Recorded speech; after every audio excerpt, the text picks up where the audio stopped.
جو بندہ ظہر کی نماز کے بعد، منگل کے دن جو بندہ ظہر کی نماز کے بعد اور ہفتے کے دن صرف اور صرف ایک تسبیح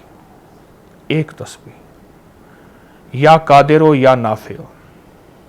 اچھا یہ وہ وظیفہ ہے، میں اس کو عمومی بھی بتاتا ہوں، لیکن اب آپ نے یہاں کہا ہے کہ بندش توڑنے کے لیے ہر نماز کے بعد نہیں، صرف ظہر کے نماز کے بعد اول آخر 3 دفعہ درود شریف یا قادر ہو یا نافع ہو. ایک تسبیح پڑھے پر پڑھے ایسے اللہ بندہ ہو، گڑ گڑا کے اللہ ہو اور بندہ ہو. ایک تسبیح عشاء کے بعد سونے سے پہلے ڈوب کے پڑھ، توجہ سے پڑھ، دھیان سے پڑھ، پھر کائنات کے راز دیکھ، کائنات کو دیکھ.